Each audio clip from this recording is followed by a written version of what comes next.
Bonjour, il s'agit d'une vidéo sur la parole et tous les actes de parole. Donc vocabulaire plutôt de niveau avancé. Vous avez la parole. Donc, je vais d'abord lire ce texte. Ensuite, je vous conseille de mettre la vidéo sur pause, de le lire à votre tour, et ensuite, je vous explique tout ce vocabulaire lié à la parole. Donc, c'est parti. Les gens qui crient et les gens qui la ferment. Il est désagréable d'entendre quelqu'un gueuler tard dans la nuit. Il est tout de même possible de parler à voix basse afin de respecter les gens qui dorment autour. On a toujours envie de leur crier: Vous ne pouvez pas la fermer, non? Mais comme on a peur d'être aussi malpoli qu'eux, on laisse courir. Quelquefois, il y a des gens qui radotent complètement. Ils vous racontent la même chose pour la troisième ou quatrième fois, sans se souvenir que vous connaissez cette histoire par cœur. Il y a aussi des gens qui vous coupent la parole sans prévenir, et je déteste être interrompu. De toute façon, je déteste les dialogues de sourds. Autant parler à un mur. Ce genre de dialogue finit toujours par des injures ou des insultes. Alors mieux vaut éviter et passer son chemin. Donc mettez sur pause, relisez ce texte et je vous explique maintenant, dans 3 secondes, le vocabulaire. 1, 2, 3, vocabulaire. Gueuler, en français, c'est du langage familier, c'est parler très très fort. Ouais, comment ça va? Parler à voix basse, c'est le contraire. La fermer, c'est aussi un verbe de langage familier, enfin cette signification, dans ce contexte.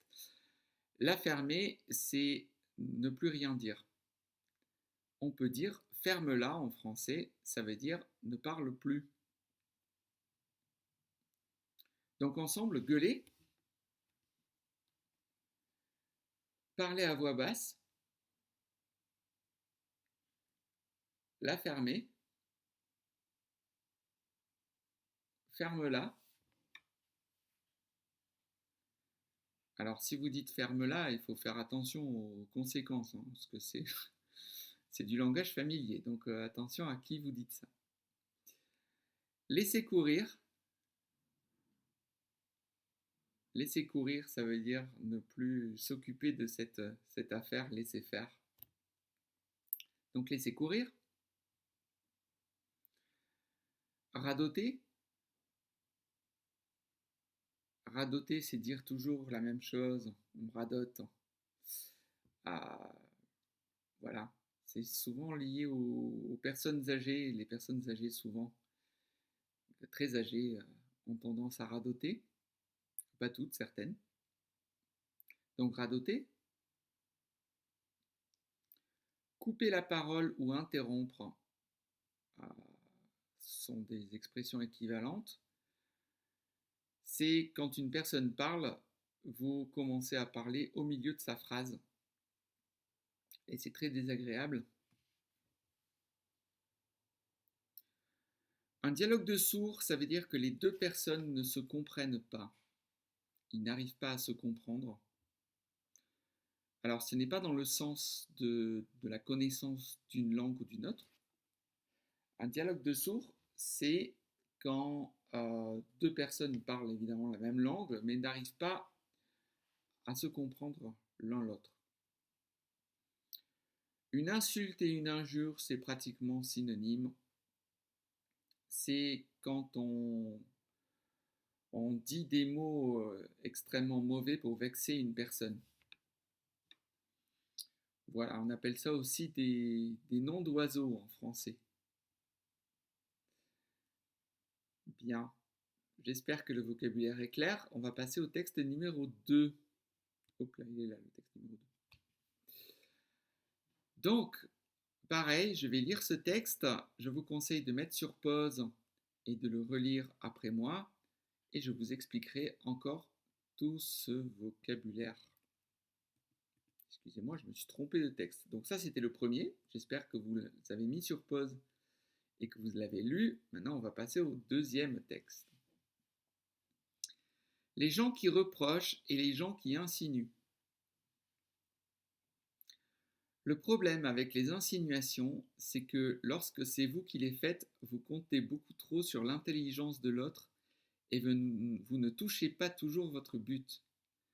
Lorsque c'est quelqu'un qui insinue, vous vous demandez toujours s'il le fait exprès ou s'il ne voulait pas vraiment dire ce que vous aviez compris.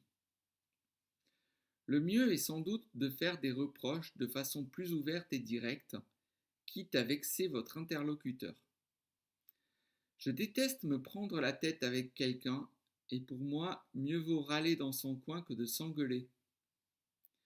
Enfin, il y a des gens qui se vantent beaucoup et qui semblent avoir besoin d'une audience pour les complimenter de leurs exploits.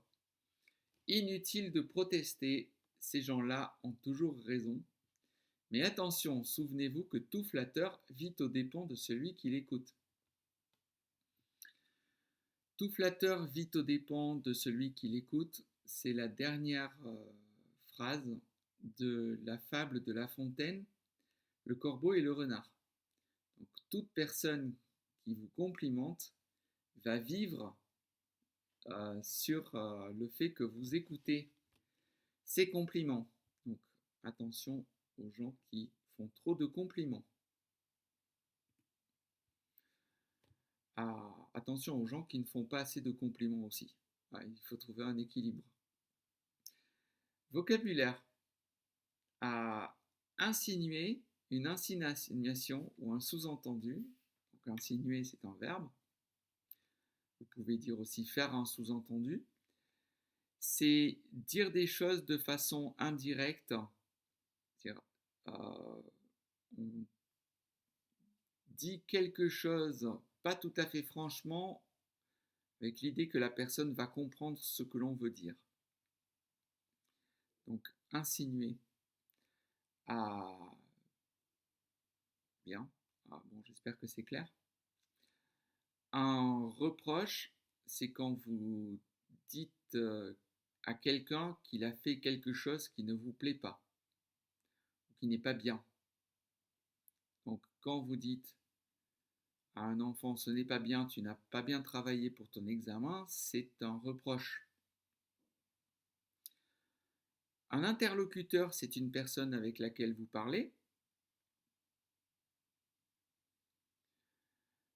Se prendre la tête, c'est se disputer avec quelqu'un. Il me prend le chou, ça veut dire qu'il m'énerve. C'est très familier. Râler. Donc râler, c'est ne rien dire et puis dire quelque chose d'ailleurs. Montrer que l'on n'est pas content.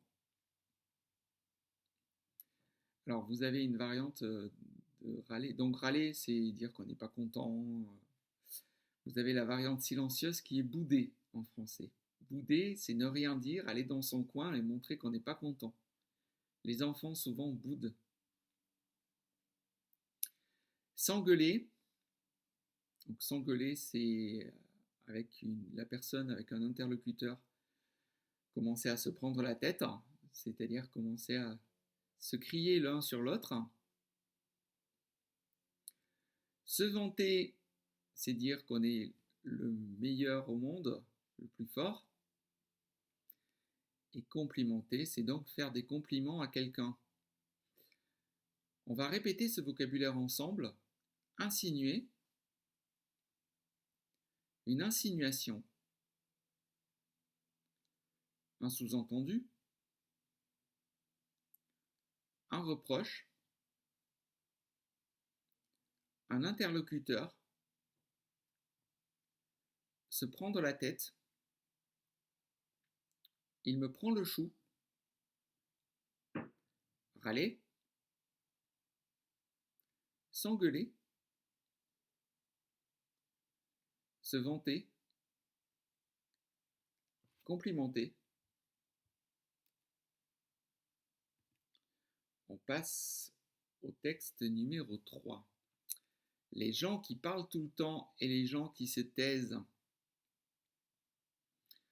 Donc pareil, je vais lire ce texte. Alors, désolé, les est un peu coupé ici, mais je n'avais aucun endroit où me mettre. J'ai tout essayé. Euh, donc les gens qui parlent et les gens qui se taisent. Je lis le texte, pareil, vous pouvez mettre sur pause après, et ensuite nous allons voir tout ce vocabulaire. Appelons un chat un chat. Il y a de véritables moulins à paroles et des gens qui ont la langue bien pendue. Le mieux est de ne pas les arrêter. S'ils parlent autant, c'est qu'ils ont besoin de reconnaissance. En gros, ils parlent souvent pour ne rien dire. Quelquefois, les gens sont directs et parlent sans détour.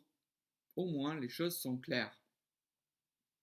Attention aux baratineurs et aux beaux parleurs. Ceux-là sont dangereux. Ils ont souvent une idée derrière la tête. Ils sont souvent persuasifs et sans avoir objecté quoi que ce soit, vous vous retrouvez à faire ce qu'ils vous demandent. D'autres personnes sont au contraire taciturnes et ne disent rien de toute une soirée. Ils peuvent tout au plus chuchoter quelque chose à l'oreille de leurs voisins. Enfin, il y a des gens qui sont bègues. Bégayer, dit-on, n'est pas possible en langue étrangère. Bien, je vous laisse relire ce texte et on va passer au vocabulaire souligné.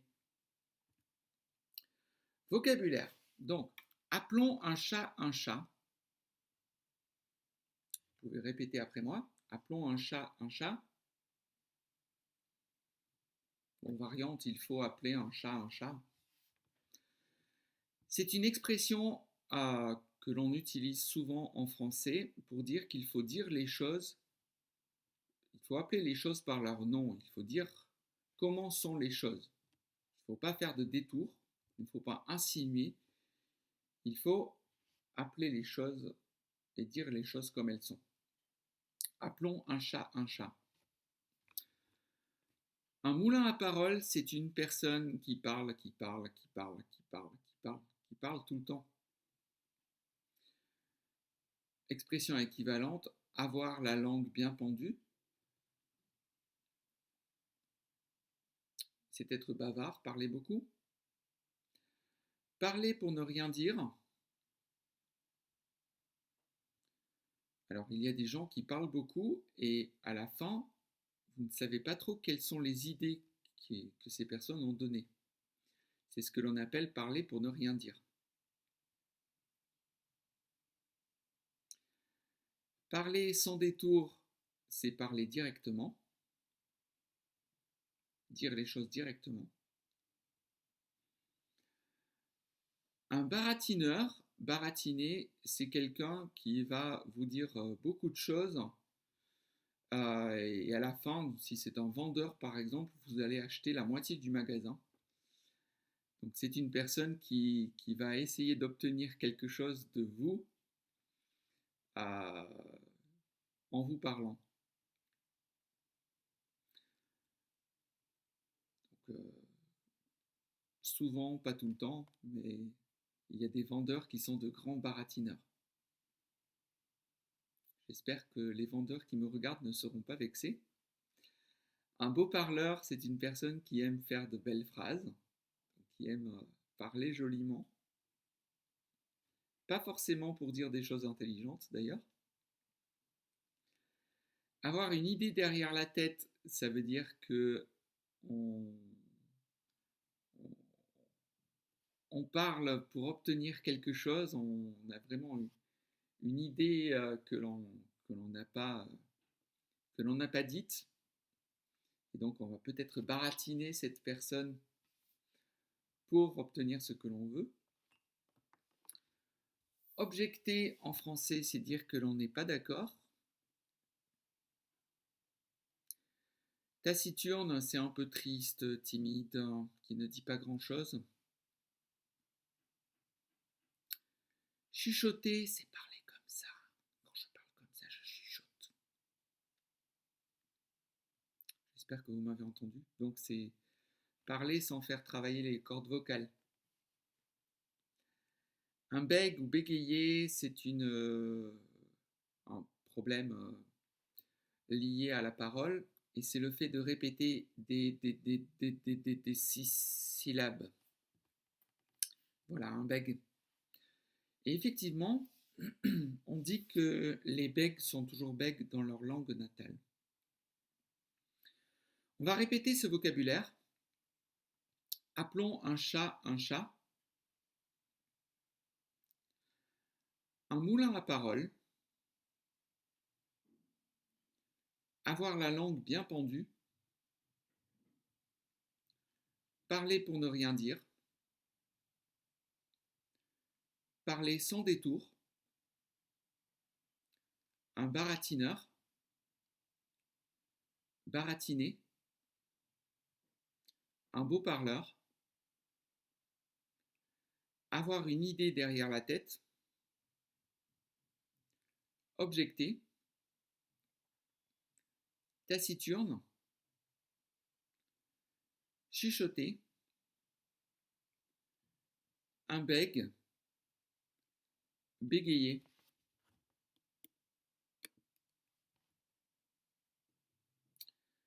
J'espère que ce vocabulaire est clair. Donc, c'est une vidéo avec beaucoup de vocabulaire. Ce qui fait que je vais vous donner ma petite idée sur la boîte. Alors si vous êtes mon étudiant ou mon étudiante, vous connaissez déjà ce système, je vous conseille de prendre une boîte et quand vous ne connaissez pas certains mots ou expressions en français, vous écrivez ce mot ou cette expression dans une boîte que vous mettez avec une explication. Et vous prenez cette boîte, vous la mettez dans votre cuisine à côté du réfrigérateur. Et à chaque fois que vous ouvrez le réfrigérateur, vous prenez un mot de la boîte. Vous allez voir que cette technique marche très bien. Vous prenez juste un mot. Pourquoi cette technique marche bien? Parce que premièrement, vous n'avez pas besoin d'apprendre des listes de vocabulaire. C'est important. Et deuxièmement, en général, en moyenne, les gens ouvrent leur réfrigérateur 20 fois par jour. C'est souvent pour regarder ce qu'il y a dedans. Si vous prenez un mot, un seul mot, que vous l'apprenez à chaque fois que vous ouvrez le réfrigérateur, c'est promis, dans 6 mois, vous connaîtrez énormément de mots en français. Donc c'est une technique qui marche. Ensuite, l'avantage, c'est que vous n'avez pas besoin de consacrer du temps à ça. Vous n'avez pas besoin de prendre 1 heure dans la journée pour apprendre du vocabulaire. Vous pouvez le faire juste dans votre cuisine. Donc voilà, c'est une des techniques qui marche pour apprendre au mieux du vocabulaire en français. Pratique. Donc, je vous conseille de mettre sur pause cette vidéo. Essayez de vous souvenir de la signification de ces mots. Si vous ne vous en souvenez pas, je vous conseille de regarder encore une fois la partie explicative de cette vidéo. J'ai tout expliqué dans le vocabulaire lié au texte. Production. Alors, production, le mieux, c'est de parler avec quelqu'un en français. Donc, si vous êtes plusieurs devant cette vidéo, vous pouvez essayer de répondre aux questions ensemble. Et les interactions, c'est la meilleure chose qui soit pour apprendre une langue. Si vous ne pouvez pas, vous pouvez écrire aussi les réponses à ces questions. Si personne ne vous corrige, ce n'est pas la meilleure variante, mais c'est déjà de la pratique. Si vous ne pouvez pas écrire, vous pouvez aussi formuler les réponses dans votre tête. C'est déjà une très bonne pratique. Donc, quelle que soit votre situation, je vous conseille de répondre d'une façon ou d'une autre à ces questions. Ça vous sera très utile, ne serait-ce que pour activer votre vocabulaire en français et aussi travailler vos savoir-faire en français. Il me reste à vous remercier. Si vous regardez cette vidéo sur YouTube, ce qui est possible, vous pouvez mettre un pouce bleu, ça me fera très plaisir. Ça veut dire que cette vidéo aura été utile à quelqu'un. Alors, euh, pourquoi beaucoup de gens qui font des vidéos demandent ça? Parce que c'est assez frustrant quand il y a une vidéo sur YouTube avec 300 ou 400 vues et deux ou trois personnes qui ont aimé cette vidéo. Vous avez vraiment l'impression d'avoir fait tout ça pour rien, pour être honnête. Donc voilà, donc si cette vidéo vous a plu, c'est une façon de dire merci. Vous pouvez me retrouver sur Instagram, sur Facebook, sur Contactier si vous êtes russe. Et je vous souhaite bonne chance avec le français. À très bientôt, au revoir.